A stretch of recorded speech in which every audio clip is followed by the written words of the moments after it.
Well, it's good to be back. There are many advantages in walking to Rome. Probably, as most of you can tell, I am, one of them is that I am absolved of all sins. All sins. But before I go on, what I would like to say just quickly is that I urge any of you who are not inclined to walk the 1400 miles to St. Peter's to buy one of these. What, you say, is this? I'll tell you what it is. It is a surge adapter. This delightful machine will guarantee that your laptop will not be struck by lightning as mine was on the 31st of July 2007. This was divine intervention at its crudest.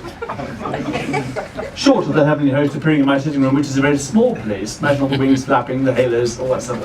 It's not worth thinking about. However, some bad news.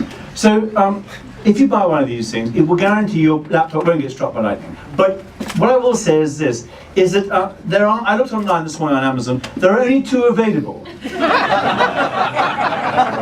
So for 259 of you here in this room tonight, it's not looking too good. Enough of that. What I would like to say is, when I signed the contract with Robin 2 years ago for this unhinged endeavour on which I embarked, was that I did promise Robin a beautiful book. And Robin has really pushed heaven and earth, if you excuse the pun, to ensure that I think we really have got a wonderful book. What I would like to say about that is my great thanks to Robin, who has taken a huge punt by publishing me. And I think that we must be very wary of that in today's day and age, when so much as when margins and so on are so reduced as they are online, etc., etc. But Bloom's have worked their socks off tonight for me. Ros Ellis on PR, Helen Flood on marketing, Maria Hammershoy on serialization, and Jamie Burkett, who virtually really wrote this book, actually. This is Jamie's first book. And so many congratulations. It would be remiss of me also not to mention my lovely readers, the team of 4, Peter and Anne Williams, Alan Ogden, David Press, and Nicholas Armour, who also really put their shoulder to the wheel to ensure there aren't too many howlers in there. And there's always some clever clog who's going to say, aha, but you missed that, so it was 1171, 1170, or whatever. But you can't get it right all the time, and it would be a clever clog to me to try and do so. But I hope you'll agree, when you buy the book, which you will be wanting to do after this, what a beautiful book it is. I'm also grateful to Chris Wormel for his lovely evocative cover, to Louise Sheeran for her illustrations, and particularly so to Lockie Campbell. Lockie, where are you? Hold your hand up. Don't be shy, you're normally not. He's somewhere around this room, he's probably in the laboratory or something, I don't know. But the thing about Lockie is this, is that Lockie's done all the maps and all the end designs.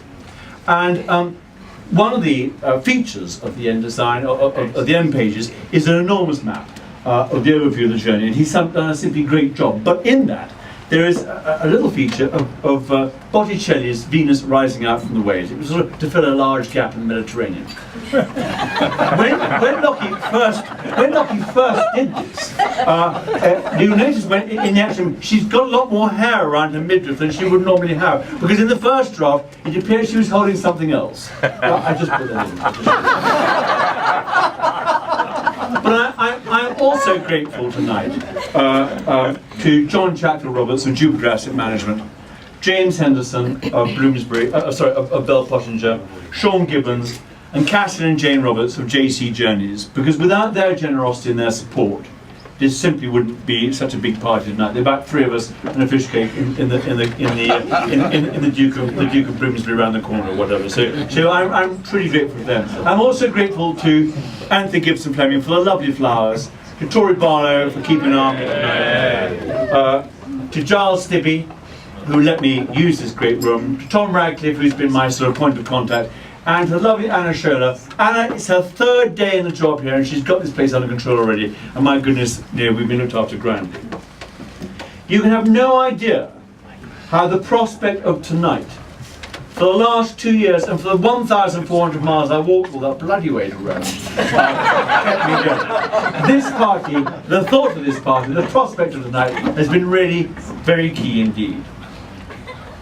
And it is great to see so many of my family and friends here tonight.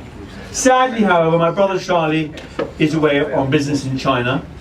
His wife Julia is here tonight. They celebrate 35 years of their wedded bliss tonight. And it was only 35 years ago we were in that chapel over there and we were watching them get stitched. And that was great fun. So, wonderful, great news. Sadly, my niece Antonia is out in the Far East. My other niece Victoria is doing her bit in Mallorca.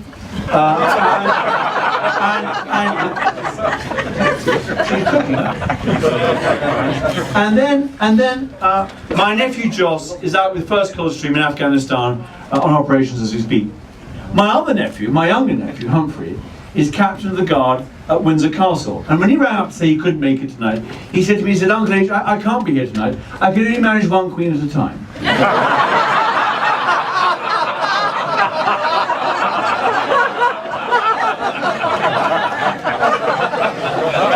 But others have come from far further away. The Blythe family have come all the way from Singapore.